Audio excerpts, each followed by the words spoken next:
Donc bonjour Maxime, bonjour tout le monde, bienvenue donc pour ce webinaire qui va parler donc des FCPR, des actifs à risque. Donc c'est Lucas Prézier donc qui est chargé des relations investisseurs des produits listés chez Siena Gestion qui va donc bien sûr faire ce webinaire. Donc n'hésitez pas à poser vos questions dans l'onglet questions et bien évidemment je le retransmettrai à Lucas qui se fera un plaisir de vous répondre. Voilà. Bonjour Lucas, bienvenue. Alors déjà, juste, est-ce que tu peux tout simplement déjà nous parler en deux mots de Siena et ensuite, bien évidemment, de faire la présentation que tu as préparée, bien évidemment. Avec grand plaisir. Donc, Siena Investment Manager, c'est une société de gestion d'actifs française. On gère environ 40 milliards d'euros d'encours sous gestion à fin d'année dernière, et j'aurai l'occasion d'y revenir plus en détail prochainement dans la présentation. Mais on est spécialiste à la fois des actifs cotés, mais également des actifs privés, et c'est notamment l'objet du webinaire aujourd'hui, à savoir les actifs privés et surtout l'opportunité que représentent les actifs privés dans la construction d'une allocation pour les épargnants. D'accord. Alors, on va dérouler en trois temps. Tout d'abord, on va définir ensemble ce que sont les actifs privés. Ensuite, on va déterminer l'intérêt des actifs privés, comme je le disais, dans la construction d'une allocation. Et ensuite, je vous présenterai une solution que nous avons mis en place chez Siena Investment Managers et Christian a un petit peu spoilé, qui effectivement est un FCPR Evergreen. Et je reviendrai plus tard sur la définition de ces termes. D'accord. Alors, tout d'abord, avant de parler du FCPR, on va définir ensemble les actifs privés.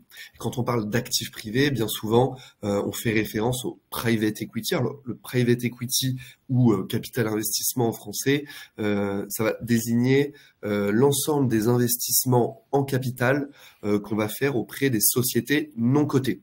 Une société non cotée, par opposition, ça va représenter toutes les sociétés qui ne sont pas cotées en bourse. Et pour vous donner une idée, en France, il y a environ 99,9% des sociétés qui ne sont pas cotées en bourse. Donc on a un vivier d'entreprises beaucoup plus important que sur les entreprises cotées. Ça peut être l'industriel du coin, par exemple, un truc comme ça. Ça peut être n'importe quelle société de toute taille d'ailleurs. D'accord. Pour vous donner une idée, hier, je ne sais pas si vous avez regardé, mais on a vu Qui veut être mon associé à la télé. Eh bien, Qui veut être mon associé, c'est un pan du private equity, en cela que ça va flécher les investissements dans des sociétés non cotées en échange d'une part du capital. On parle bien souvent de private equity par abus de langage pour désigner l'ensemble des marchés privés. En réalité, si on veut être très précis, le private equity n'est qu'un sous-segment des marchés privés, au même titre que l'immobilier, la dette privée ou l'infrastructure. Alors l'immobilier, je pense que tout le monde voit en quoi consiste l'investissement immobilier, qui peut être fait ou en direct ou dans des parts de SCI, SCPI, etc. La dette privée, de la même manière que le private equity est le pendant des investissements en actions des marchés cotés, la dette privée, elle, est le pendant des obligations cotées sur les marchés privés. Donc il existe, on peut prendre de la dette dans une entreprise sans qu'elle soit cotée. Exactement. Exactement. C'est un peu ce qu'on appelle, nous, du gré à gré, quoi. C'est un peu, voilà. C'est un petit peu ça.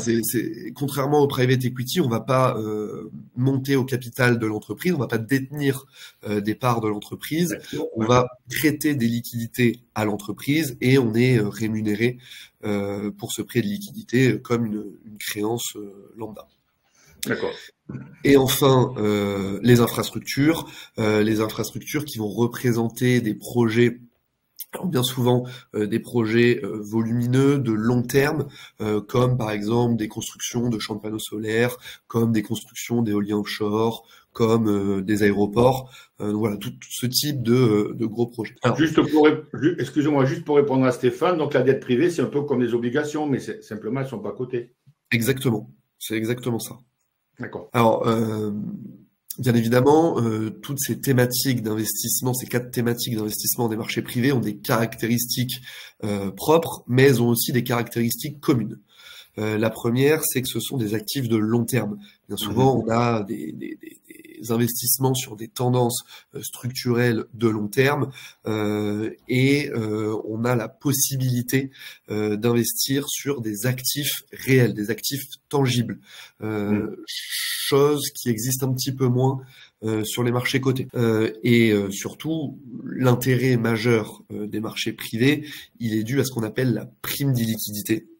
La prime d'illiquidité qui, d'une certaine manière, vient récompenser l'investisseur en performance pour avoir fait le choix d'investir dans des actifs peu ou moins liquides, à minima moins liquides que les marchés cotés. Alors ce que j'entends par liquide, c'est que quand on a une action, par exemple, une action qui est cotée en bourse, on peut l'acheter, la vendre de manière assez flexible, grâce notamment à des opérateurs de marché qui fixent un prix entre l'offre et la demande, alors que sur le private equity, et plus largement sur les actifs privés, on a moins cette flexibilité d'achat ou de vente. Pour vendre en investissement en private equity, il faut qu'en face, on ait un acheteur qui soit d'accord avec la valeur de l'entreprise. C'est un contrat entre deux parties, en fait. Exactement. Tout cet univers des actifs privés, il reste tributaire d'une réalité. Cette réalité, c'est le cycle de vie d'une entreprise, et les différentes stratégies des actifs privés vont intervenir à des moments différents du cycle de vie de l'entreprise. Alors ici, on a mis cinq grands moments de vie d'une entreprise. Alors, ces 5 moments différents, mais qui peuvent aussi arriver en même temps. Bien évidemment, la première étape du cycle de vie d'une entreprise, c'est la création. C'est le moment où l'investisseur ou l'entrepreneur, va transformer son idée en une réalité économique au travers d'une entreprise. Donc bien souvent, c'est les copains, la famille. Exactement. C'est alors d'abord son épargne personnelle, et ensuite effectivement des financements via des amis, des financements via la famille, et c'est ce qu'on va appeler le seed money. C'est l'argent justement qui est amené au tout début du projet. C'est le premier tour de table entre guillemets avec les proches. Ça c'est une sorte de premier tour de table, effectivement, avec des amis et des familles, et pas des investisseurs qualifiés ou institutionnels. Ensuite vient ce qu'on va appeler le venture capital, l'étape du venture capital, la preuve du concept. Donc là, on est sur des investissements dans des entreprises jeunes, bien souvent qu'on va appeler start-up, qui ont un fort potentiel de croissance, mais qui restent très jeunes dans leur cycle économique, et donc qui constituent un investissement très risqué, mais avec évidemment un potentiel de rendement très important. Et c'est donc ce qu'on appelle le venture capital, ou en français le capital risque. Ensuite, on a une seconde étape qui est la phase de croissance, en anglais growth, ou capital développement. Et là, on va investir dans des entreprises qui commencent à avoir une taille conséquente, qui même par moment peuvent déjà avoir atteint le break-even, donc la rentabilité. Elles ne sont pas encore en maturité, si? Pas encore à maturité, mais qui peuvent par moment être déjà rentables, mais qui ont encore besoin de capitaux pour faire des investissements nécessaires à leur expansion et à leur pérennité dans le temps, et à l'atteinte de l'étape de maturité. D'accord. Donc, avant la maturité, on a ce qu'on appelle le break-even ou rentabilité. On aime beaucoup les anglicismes, mais c'est rentabilité. La rentabilité, comme son nom l'indique, c'est le moment où une entreprise devient rentable, où elle devient profitable, et où on est capable de dégager des bénéfices sur l'entreprise. Et peut-être du coup payer des dividendes. Et éventuellement payer des dividendes, ou réinvestir ces bénéfices dans le développement de l'entreprise, parce que peut-être qu'on a encore un potentiel de développement sur des différents marchés, mais effectivement le paiement des dividendes est une possibilité aussi. Et enfin, l'étape de maturité. Donc là, on arrive à un moment où la croissance ralentit parce que l'entreprise a atteint une taille assez conséquente, l'entreprise est stable, elle a ce qu'on appelle des cash flows réguliers. Des revenus récurrents. Exactement, des revenus récurrents, mais ce qui n'empêche pas d'avoir éventuellement besoin de financement pour financer des évolutions futures. Et donc, vous intervenez à chaque étape. Enfin, vous pouvez intervenir dans les différentes étapes. Peut-être pas pour le seed au départ, mais si, peut-être, non? Non. Alors effectivement, alors là, je parle du private equity au sens large. CNIM, notamment dans la solution FCPR qu'on verra après. L'objectif, c'est vraiment d'avoir un portefeuille qui soit très diversifié. Et pour avoir un portefeuille très diversifié, on doit effectivement, on se doit d'investir sur toutes les sous-stratégies et donc toutes les différentes étapes. Alors, bien évidemment, dans des proportions qui vont être différentes.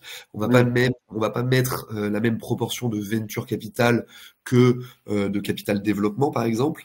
Mais c'est risqué quand même, le venture capital. C'est en phase de démarrage, entre guillemets, ça peut capoter n'importe quel moment, non? Alors oui et non, mais effectivement, ça reste un actif, en tout cas une classe d'actifs qui est plus risquée que d'investir dans des entreprises déjà plus établies. Alors, jusque-là, on voyait le private equity, en tout cas les actifs privés, par le prisme de l'entreprise, de l'investissement dans l'entreprise. Maintenant, on va plutôt s'attacher au private equity, mais via le prisme de l'épargnant. Comment un épargnant peut investir sur les actifs privés ou en private equity. Et la solution la plus répandue, c'est d'investir au travers d'un fonds de private equity. J'ai une question. Excuse-moi, j'ai une petite remarque, André. Vous êtes un peu comme Euraseo, en fait. Alors oui, effectivement, c'est un petit peu la même philosophie d'investissement. Alors après, on a des thématiques différentes, mais effectivement, on construit comme Euraseo des fonds de private equity. D'accord. Alors, de manière générale, pour un fonds de private equity, on va construire une équipe de 2-3 personnes, ça peut varier, avec un spécialiste de marché qui va déterminer les grandes tendances de demain, les thématiques d'investissement, les secteurs d'investissement, un spécialiste M&A, donc Merge and Acquisition ou fusion-acquisition en français, qui, lui, va s'occuper de toute la gestion opérationnelle des investissements dans les sociétés. D'accord. Et enfin, un commercial qui va être en charge notamment d'aller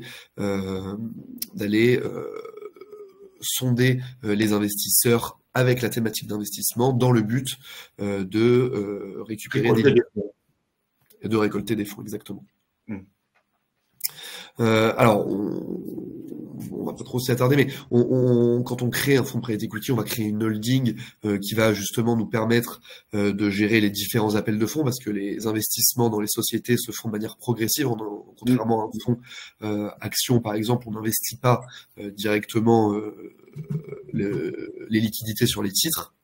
Mais surtout, on va distinguer deux acteurs majeurs dans un fonds de private equity. Les premiers, ce sont les LP. Donc, ce sont les investisseurs que le commercial sera notamment allé chercher, qui vont correspondre aux investisseurs institutionnels ou aujourd'hui des investisseurs privés aussi, qui sont de plus en plus répandus. Et les GP, les General Partners, qui, eux, vont davantage correspondre aux gestionnaires du fonds, qui ont aussi des participations dans le fonds. Et tous ces différents acteurs ont leurs droits et leurs obligations qui sont régis au sein de ce qu'on va appeler le pacte d'actionnaires, où on va définir la valorisation du fonds, où on va définir le pourcentage alloué à chaque investisseur, etc. Ça doit, en fait, cette évaluation, elle se fait tous les combien? Tous les 6 mois, tous les 3 mois, Cette évaluation de? Ben, je sais pas, par exemple, des immeubles, des trucs comme ça. Ah, très bonne question. Alors, ça va dépendre des actifs. Mais oui, bien évidemment, on va pas réévaluer les actifs toutes les semaines. Les jours, pas possible. Voilà, donc souvent c'est 1-2 fois par an. D'accord. Alors, les étapes d'un fonds de private equity, donc on en a parlé. La première étape, ça va être la levée de fonds, qui rejoint un petit peu le rôle du commercial, c'est-à-dire d'aller sonder les investisseurs pour qu'ils puissent apporter des liquidités. Une fois qu'on a constitué ces liquidités, l'équipe de gestion, donc les GP, vont être en charge d'investir ces liquidités dans différentes sociétés. Alors, le nombre de sociétés en portefeuille peut varier, mais généralement, on va être à peu près une dizaine de sociétés en portefeuille, toujours dans l'idée de diversifier le risque et les moteurs de performance. Tu vas peut-être en parler après, mais vous mettez, c'est combien le ticket pour, entre guillemets, pour investir dans une entreprise parce que bon, c'est vrai que suivant le degré d'étape, vous allez mettre plus ou moins, mais en moyenne, il y a bien un ticket moyen, non? Comment c'est? Non, ça dépend vraiment des sous-stratégies. Typiquement, quand on parle de venture capital, on va avoir tendance à avoir des tickets plus faibles. En cela aussi que les entreprises ont des valorisations plus faibles du fait qu'elles soient sur un cycle plus en amont de leur cycle de développement. À l'inverse, quand on a des fonds de private equity qu'on va appeler plutôt large cap avec des sociétés plus matures, là les tickets vont être plus importants. Donc ça dépend vraiment de la stratégie du fonds. Et ça se passe comment en fait réellement? Il y a un appel d'offres aussi de la part de ces entreprises qui ont besoin d'argent, ou c'est vous qui allez directement voir en disant tiens, par exemple l'entreprise à côté me plaît, hop, je vais y aller, ou il y a des appels d'offres? Ça dépend. Il peut y avoir, alors pas des appels d'offres à proprement parler, mais effectivement, il peut y avoir dans un réseau des demandes de financement. Bien souvent, on a des réseaux ou de business angel ou de venture capital, et ensuite il y a un marché aussi qui s'organise autour de ça. D'accord, ok. Et donc, une fois que le fonds a investi dans différentes sociétés, environ une dizaine de sociétés, eh bien, on va gérer et suivre les investissements. Alors, on peut ou investir dans une société via uniquement des capitaux. Donc, on ne rentre pas au bord de la société, on ne rentre pas au management, et bien souvent, on peut également rentrer au board et rentrer au management. Et dans ce cas-là, on va participer activement à la stratégie de développement de la société. D'accord. Et ensuite, un rapport, vous faites plus management ou pas? Non, je sais pas. Pas forcément. Il n'y a pas de règle. Encore une fois, là, je parle des pratiques de marché. Hein. Je rentre sur notre solution, mais les pratiques de marché. Enfin, bien évidemment, il y a un moment où on va sortir du fonds, on va céder nos participations, et c'est le moment où on va redistribuer les dividendes aux investisseurs. Alors, pour les personnes qui sont présentes, si tu peux juste revenir sur la slide d'avant, IPO, ça veut dire Initial Public Offering, ce sont les introductions en bourse. Voilà, tout simplement. Exactement. Hein, voilà. Exactement. Et j'y reviendrai juste après. Alors, on va pas forcément s'attarder parce que ça revient un petit peu à ce qu'on vient de dire. Simplement que vous ayez en tête que les levées de fonds en private equity, elles se font sur une durée qui est assez longue, hein, plusieurs mois, voire parfois plusieurs années, et avec des étapes différentes. On fait d'abord un premier closing quand on a atteint la taille cible qu'on voulait. Avec ce premier closing, on va commencer les premiers investissements. Et ensuite, on va faire ce qu'on appelle un second closing où on va aller voir des nouveaux investisseurs ou des investisseurs qui ont déjà investi en leur montrant les entreprises dans lesquelles on a déjà investi. Et enfin, un late closing. Alors, bien évidemment, on est sur des stratégies de long terme. Donc, on a ce qu'on appelle une phase de ramp-up qui dure alors généralement 3 ans, le temps d'investir l'ensemble des capitaux qui ont été levés. Parce que ça veut dire quoi, ramp-up? Ça veut dire phase de déploiement. D'accord. Parce que il nous faut du temps pour sourcer les sociétés, il nous faut du temps pour investir, il nous faut du temps pour gérer les problématiques opérationnelles, administratives, et ensuite, bien évidemment, il faut du temps pour une société pour alimenter sa croissance. Donc généralement, on est sur des actifs de 10 à 15 ans. Alors on va voir que on a des moyens aussi pour les épargnants de réduire cette durée. D'accord. Alors, il y a juste une question qui vient de tomber, mais je pense que tu répondras tout à l'heure parce qu'on est un tout petit peu hors cadre. Est-ce que vous êtes présent dans les fonds de private equity? Alors effectivement, la solution dont on va parler dans 2-3 slides, c'est un fonds de fonds. D'accord, voilà. Et je reviendrai après sur l'intérêt du fonds de fonds. Donc, alors, on a plusieurs moyens dans un fonds de private equity de suivre les investissements. On a d'abord la NAV, la Net Asset Value, qui permet d'estimer la valeur du portefeuille et ce qui est une notion qui est assez importante, c'est le carried interest. Pourquoi? Parce que c'est ce qui permet un alignement d'intérêts entre les GP, donc les personnes qui sont en charge de la gestion du fonds, et les LP, les investisseurs. Parce que un GP, plus il va générer de la performance, plus il va être rémunéré. Et cet alignement d'intérêts, il est primordial dans le private equity. Alors, pour finir sur les sorties, donc effectivement, on a deux manières de sortir d'une société en private equity. La première manière, c'est la vente à ou un autre fonds de private equity, ou un acheteur, par exemple une autre société qui a besoin d'une croissance externe et qui va racheter nos parts dans la société. D'accord.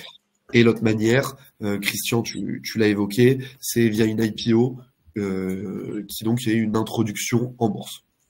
Mm-hmm. Alors, maintenant qu'on a dit tout ça, quel est l'intérêt des actifs privés dans une allocation? Alors, l'intérêt premier, c'est bien évidemment sur la performance.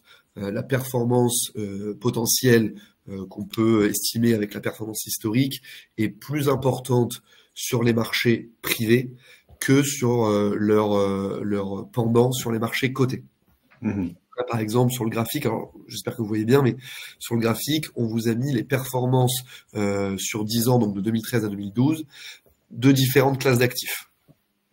Vous voyez donc le capital investissement, le private equity en anglais, le CAC 40, le CAC 40 all tradable, l'immobilier, le hedge fund, et vous voyez donc on a une prime de rendement sur le private equity, que ce soit par rapport aux actions, par rapport à l'immobilier ou par rapport au hedge fund.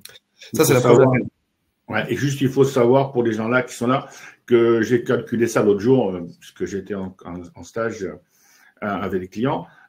Si on veut, par exemple, vous savez, la performance du CAC 40, alors pour la comparer au Dow Jones ou au DAX, il faut prendre le CAC 40 Gross Return, donc dividende réinvesti. On est quasiment à 9% par an sur les 5 dernières années. Voilà, donc je pense que c'est à peu près. Donc apparemment, il y aura une prime, oui, pour le capital investment si c'est bien au-delà de 10, quoi. Exactement. Alors, au-delà de l'aspect performance pure, l'intérêt du private equity, ça revient à ce que je disais au début, enfin des actifs privés au sens large, c'est que on a la possibilité d'avoir un impact direct et concret dans les sociétés. Pourquoi? Parce que on rentre directement au capital et on apporte des liquidités à la société. Donc vous avez votre mot à dire, vous êtes au conseil d'administration. Alors, on peut effectivement être au conseil d'administration, avoir notre mot à dire, mais surtout l'argent qu'on va investir, il est directement utilisé pour faire des investissements, pour créer une usine, pour aller conquérir de nouveaux marchés géographiques, pour plein de raisons. D'accord.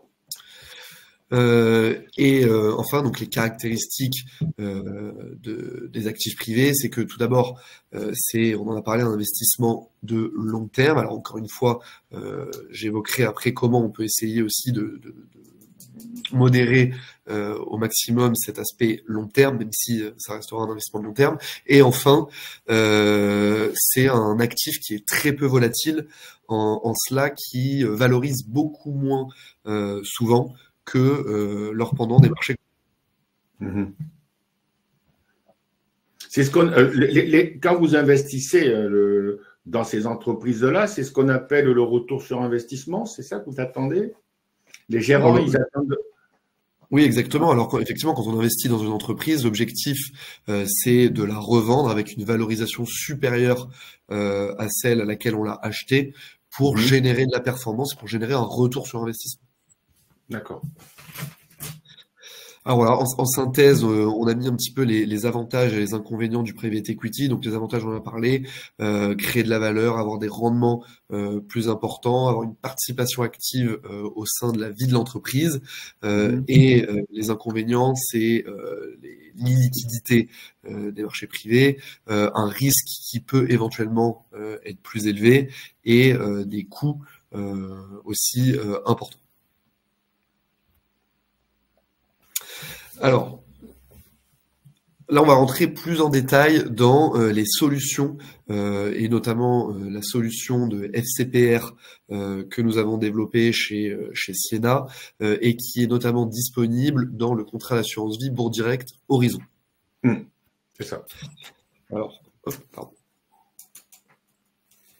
Alors, la solution qu'on a développée chez Siena, c'est un FCPR, le FCPR Siena Private Asset Allocation, et qui a la particularité d'être un fonds de fonds evergreen. Et je reviendrai après sur la notion d'evergreen.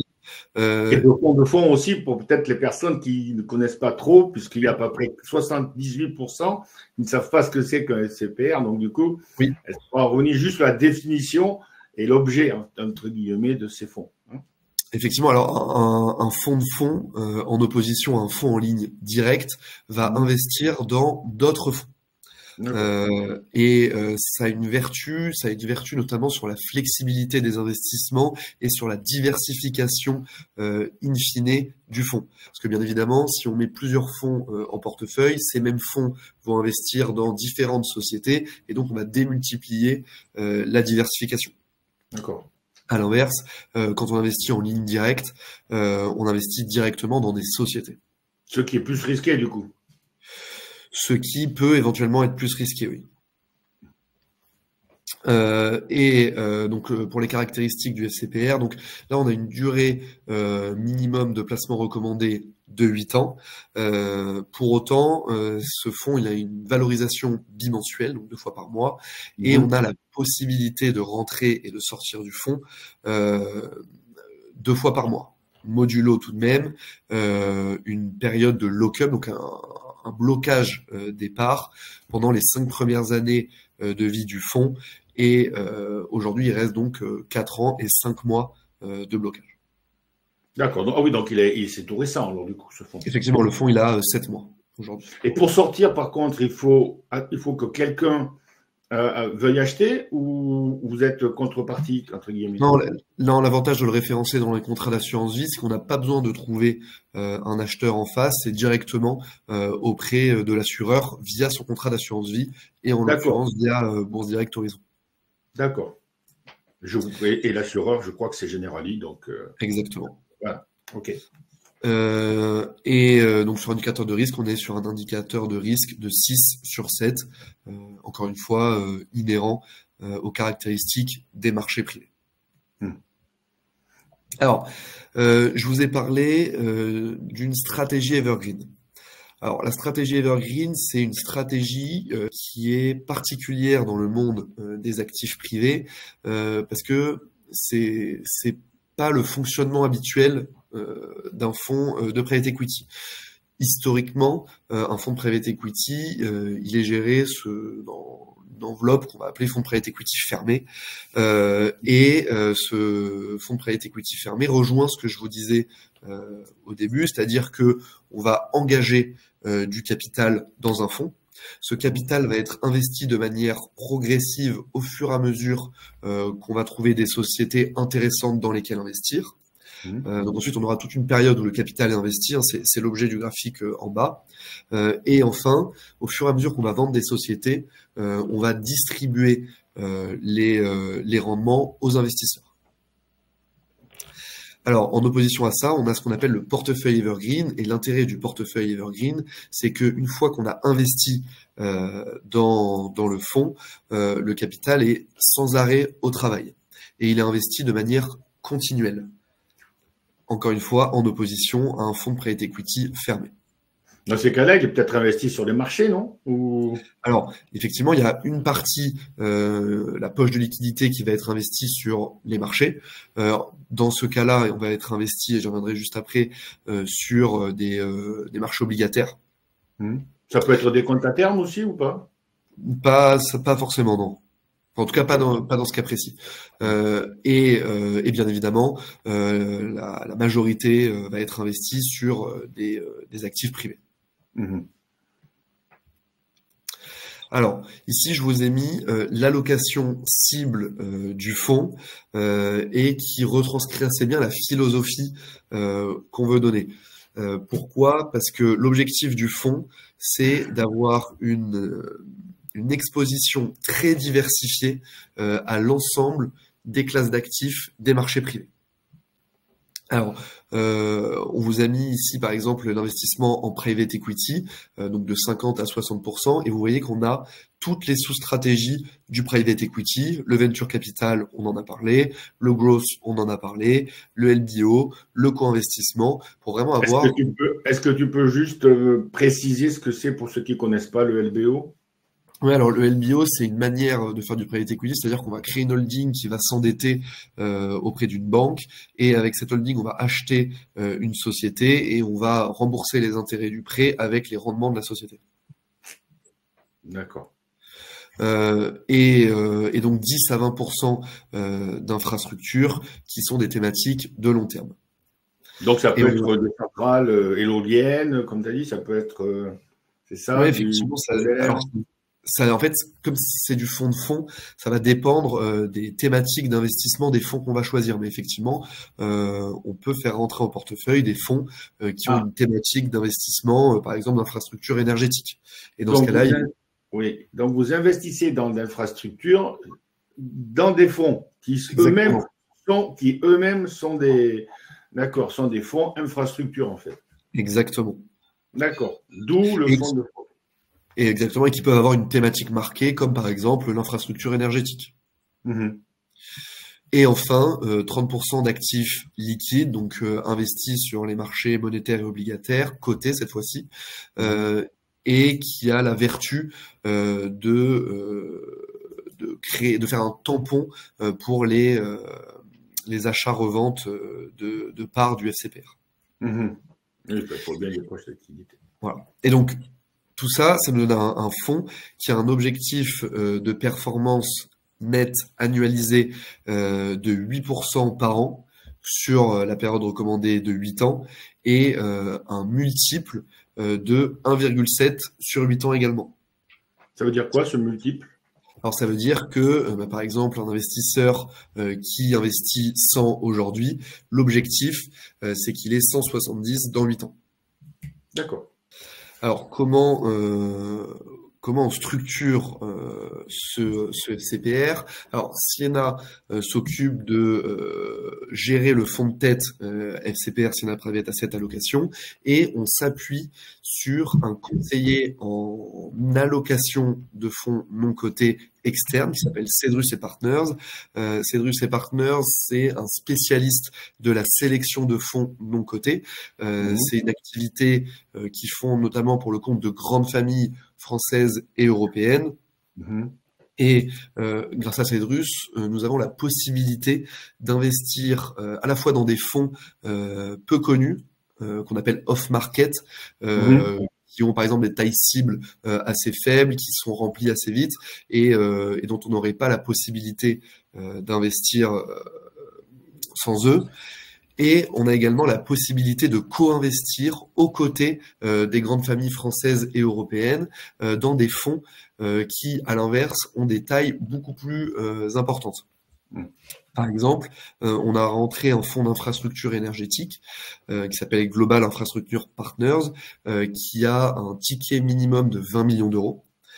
Nous, avec le FCPR, on a engagé 7 millions et le reste a été investi par les familles que conseille Cedrus. Donc, l'objectif du FCPR, c'est vraiment d'avoir à la fois une allocation d'actifs très diversifiée sur les marchés non cotés et d'avoir en portefeuille des investissements aux côtés des grandes familles françaises et européennes. Ça peut être des fonds internationaux? Effectivement, alors l'objectif du fonds, c'est qu'il investisse à la fois en Europe, à la fois aux États-Unis et avec une petite partie dans le reste du monde. D'accord. Alors, bien évidemment, on a établi des thématiques porteuses, qui établissent les tendances de demain et qui vont flécher les investissements du FCPR dans différents fonds thématiques. Alors, bien évidemment, on a la transition énergétique qui est sans doute la thématique aujourd'hui la plus porteuse, ou en tout cas celle dans laquelle on a les investissements les plus conséquents. Mais c'est pas la seule. On a bien sûr le secteur de la santé, de la digitalisation, notamment avec l'intelligence artificielle qui en ce moment est à la mode, et le secteur de la démographie et du vieillissement de la population. Alors, j'ai juste une petite question de la part de JB. La durée de vie prévue du FCPR est de 8 ans ou c'est illimité? Non, c'est 99 ans, donc c'est illimité. Et encore une fois la période de lock-up passée, il sera possible, en fonction des conditions du contrat d'assurance vie, de rentrer et de sortir du fonds de manière bimensuelle. D'accord. Okay. Et juste un petit mot, peut-être tu vas en parler après, mais au niveau de la fiscalité, comment ça se passe? Alors, c'est la fiscalité de l'enveloppe dans laquelle le fonds est investi, en l'occurrence la fiscalité de l'assurance vie. D'accord.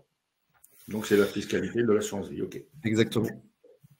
Alors, si je dois résumer le FCPR Siena Private Asset Allocation en 4 points, le premier, c'est un portefeuille diversifié et qui va correspondre à 2 types d'investisseurs. Le premier, c'est des investisseurs qui n'ont pas forcément l'habitude des actifs non cotés et qui n'ont pas forcément des moyens, qui n'ont pas forcément 100, 200, 300 000 euros à investir sur un fonds. Eh bien, à partir de 1 000 euros, ils vont pouvoir investir dans les marchés privés au travers du FCPR Siena Private Asset Allocation. Et à l'inverse, le fonds peut également convenir à des investisseurs qui ont l'habitude des marchés privés et qui, dans le FCPR, vont aller chercher un investissement très diversifié et qui ensuite vont construire une allocation à côté, avec par exemple un fonds de private equity LBO, s'ils estiment que c'est porteur. Donc voilà, c'est vraiment ces 2 types d'épargnants auxquels le fonds peut correspondre. Le fonds est bien évidemment en totale architecture ouverte. On va sélectionner les... Oui, qu'est-ce que ça signifie justement, ouverte, architecture?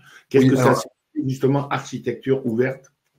Alors, architecture ouverte, ça veut dire qu'on va sélectionner en dehors de Siena IM les différents gérants. Donc, on ne prend pas nos fonds à nous, on va chercher des fonds à l'extérieur et bien évidemment, on va chercher les meilleurs gérants dans chaque sous-stratégie des actifs privés. Et vous avez une liste des gérants avec les noms, prénoms, les fonds, etc. Alors, une liste, à proprement parler, pas forcément, mais évidemment, on connaît les gérants, en tout cas les sociétés gérantes, on connaît aussi les personnalités qui gèrent les fonds, et c'est tout aussi toute l'aide que nous apporte Cedrus sur la capacité à aller sourcer et à aller suivre les différents fonds d'actifs privés qu'on a sur le marché. Alors, il y a peut-être une question. Si jamais il y a un fonds qui fait faillite ou qui marche pas, qu'est-ce que vous faites? Comment ça se passe? Alors, vous êtes un fonds de fonds. Alors, il y a 2 manières de répondre. La première, c'est un fonds qui fait faillite. C'est tout de même assez improbable parce que normalement, le fonds est quand même très diversifié. Il faudrait que toutes les sociétés dans son portefeuille fassent faillite. Ce qui est possible, c'est qu'un fonds effectivement dévalorise et qui génère une performance inférieure au capital investi. Et bien, c'est aussi l'avantage du fonds de fonds par rapport à un fonds classique, c'est que étant donné que avec le FCPR, c'est la Private Asset Allocation, on investit dans une multitude de fonds différents. Et bien, si un fonds dévalorise, on est capable de rééquilibrer la valorisation du FCPR avec les autres investissements des autres fonds en portefeuille. D'accord. C'est comme si on avait plusieurs appartements, même s'il y en a un, il y a une personne qui ne paye pas, comme il y en a plein d'autres à côté, ça se passe un petit peu inaperçu, entre guillemets. Exactement, c'est tout l'intérêt de la diversification. Et c'est ce qu'apporte le fonds de fonds. Pour répondre à une question, les revenus du FCPR, ils sont capitalisés ou ils sont distribués? Non, ils sont capitalisés. D'accord, donc ça fait augmenter la valeur du Exactement. fonds chaque fois. D'accord. Ok, donc les revenus sont capitalisés, JB. Exactement. Et donc, pour terminer, on en a déjà parlé, mais les deux caractéristiques clés, donc c'est un fonds qui est evergreen, donc qui rejoint un petit peu la question sur la capitalisation, et c'est un fonds qui a un objectif de performance attractive de 8% par an net de frais. Evergreen, toujours vert. D'ailleurs, je crois qu'il est noté SFDR 8, c'est ça? Effectivement, il est SFDR 8. Alors Evergreen, SFDR 8, ça ne rejoint pas la notion de vert, même si ouais. le Ah terme oui, mais bon. fusion. Parce Mais que effectivement, SFDR 8, pour ceux qui sont là, c'est ce qu'on appelle vert clair ou vert léger, hein, c'est ça? Selon la notation SFDR. Donc, il y a des projets avec des qualités environnementales, sociétales, de bonnes pratiques en matière de gouvernance, etc. Hein, oui, ça. effectivement, alors ça a été établi par la taxonomie européenne et on Ouais. classe les fonds d'investissement en 3 catégories distinctes, article 6, article 8, article 9. Et article 9, ouais. Et en fonction de la prise en compte des enjeux environnementaux, sociaux et de gouvernance du fonds, on est classé article 6 si on les prend pas en compte, article 8 si on les prend en compte et article 9 si on va encore plus loin dans l'impact. D'accord. Et j'ai une petite question de Thierry au niveau des frais de gestion et des carried interest. Est-ce qu'ils se cumulent dans le fonds de fonds avec les mêmes frais dans les fonds sous-jacents? Alors, très bonne question. Ici, vous avez les frais de gestion, enfin, vous avez les caractéristiques globales du fonds. Effectivement, on a les frais de gestion du fonds. Donc, les frais de gestion du fonds, ils sont de 2%. Et les frais de gestion qui permettent de rémunérer les sous-jacents, donc les fonds qu'on va mettre en portefeuille, ils sont de 1,65.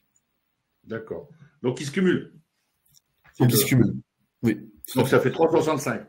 Tout à fait. Alors après, il faut toujours avoir à l'esprit que la performance indiquée reste une performance qui est nette de frais. Donc les frais ont déjà été retirés à la performance. Ah oui, donc quand on dit 8%, c'est 8% net. Donc c'est comme si c'était 11,65, plus les droits d'entrée peut-être, etc. Tout à fait. Alors il n'y a pas de droit d'entrée inhérent au fonds. D'accord. Et donc le montant minimum de souscription, il est de 1 000 euros. D'accord. Ce qui dans le monde du private equity est assez faible, parce que bien souvent on voit des 100 000 euros minimum. Là on est sur des montants beaucoup moins importants, et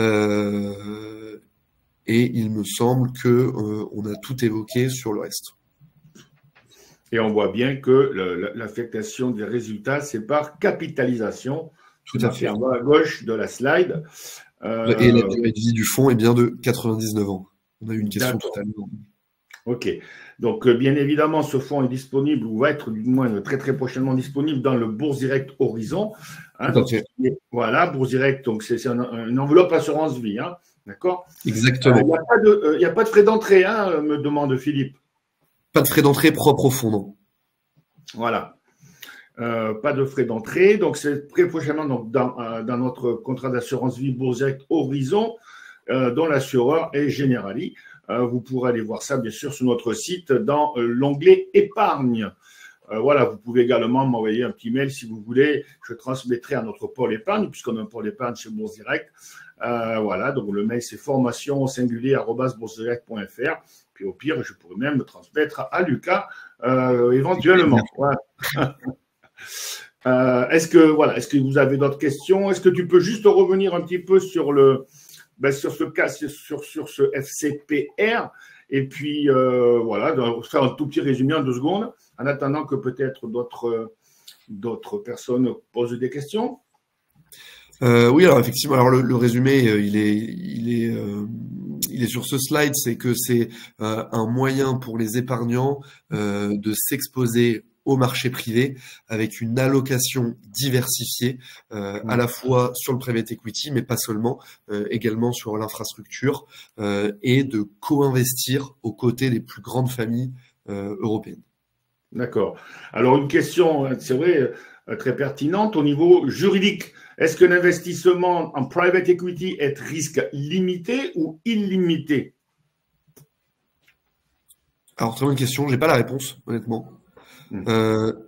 La différence entre les deux, c'est quoi? Est-ce que en fait, voilà, la question porte sur le lien entre le fonds et la cible. Est-ce que l'investissement est risque limité ou illimité? Alors, je sais pas, peut-être qu'on peut pas répondre comme ça tout de suite. J'ai pas la réponse, mais je pourrais vous revenir plus tard avec la réponse. D'accord. Bon, donc on viendra Enfin, du coup un peu plus tard. Ouais, enfin, si c'est sous-entendu que le capital est protégé, c'est pas le cas. d'accord, Voilà. d'accord. Mais je sais pas si c'est exactement ça. Je ne sais pas. Ouais. Alors, comme on parle de non-coté, André demande est-ce que c'est pertinent d'en avoir dans son portefeuille, notamment assurance vie, du coup? Ouais, bien sûr. Alors c'est pertinent pour plusieurs raisons. La première, c'est d'un point de vue diversification de son portefeuille. La seconde, c'est d'un point de vue potentiel de performance. Parce que bien évidemment, On on a en a vu qu'elle parlé est supérieure historiquement par rapport, par exemple, à la Nice. exactement. L'intérêt au-delà de l'aspect purement financier, c'est qu'on investit directement dans les entreprises et les liquidités qu'on va investir dans le FCPR va venir alimenter la vie des entreprises, va permettre aux entreprises françaises, européennes et autres de se développer et d'aller chercher de la croissance.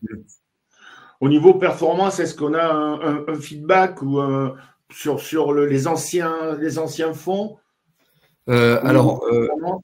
de ce type de fonds-là, c'est le premier qu'on a lancé. Pour autant, depuis 7 mois, à fin d'année, donc à fin 2024, on a fait une performance de 5% net, donc à l'époque en 6 mois, et on espère continuer sur cette lancée.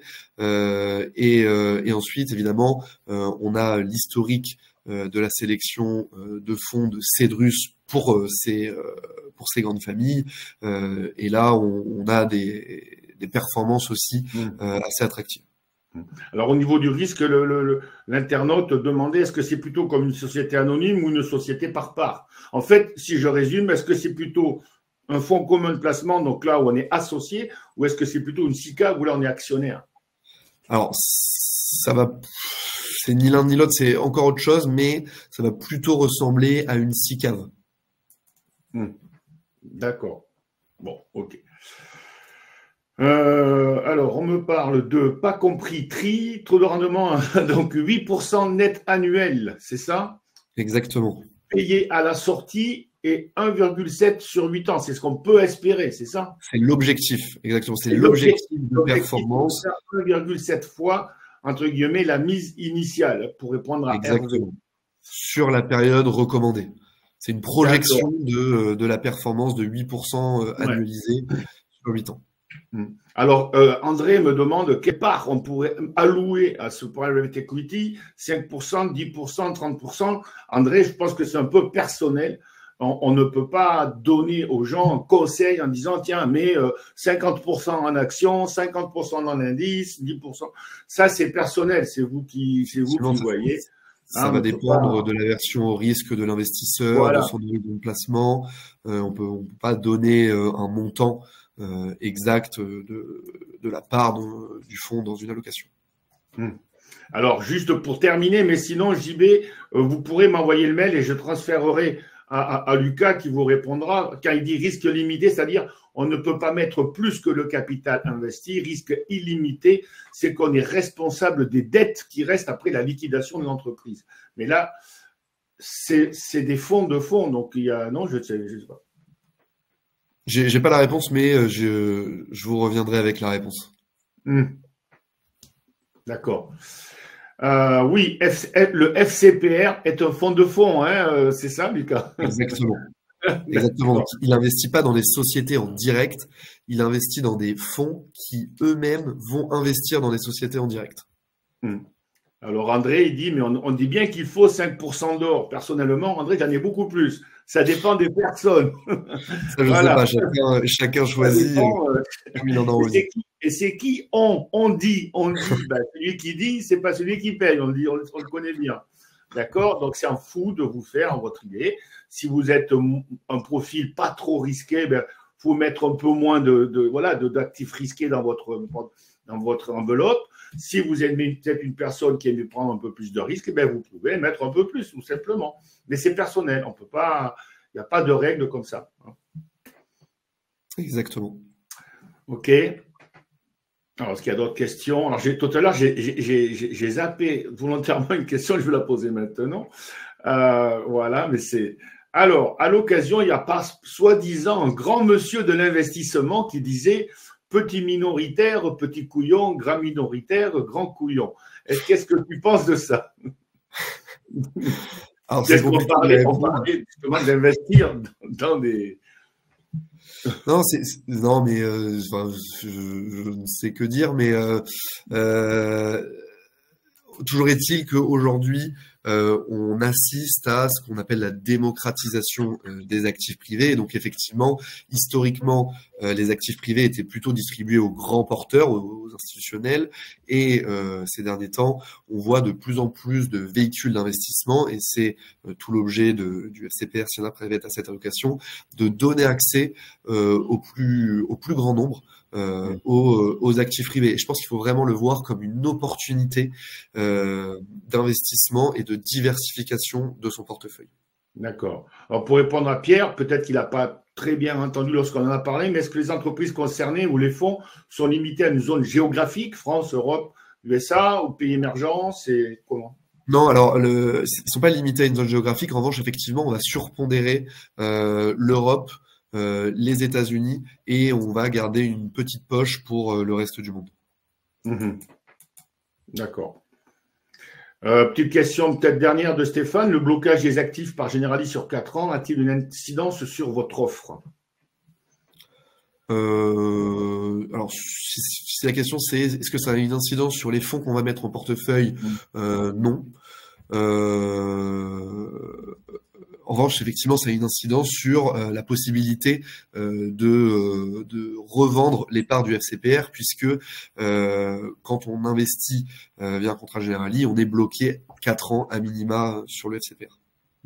Et vous avez quand même une période de 5 ans. Et donc là, il reste 4 ans et 6 mois. C'est ça, exactement. D'accord.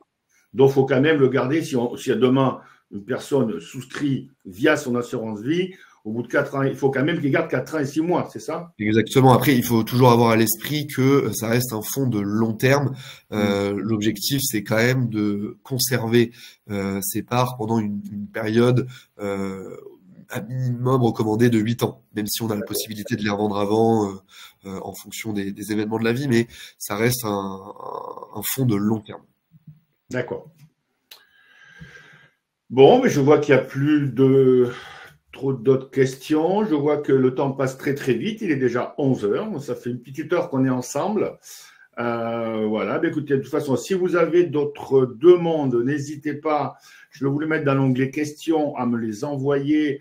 Hop, je vais vous mettre ça. Poser une nouvelle question à formation au singulier. Puis moi, je transmettrai à la personne qui de droit @boursedirect.fr. Voilà. Hop. Je pourrais transmettre votre question. OK. En cas de décès, après, c'est une assurance vie. D'accord, Philippe.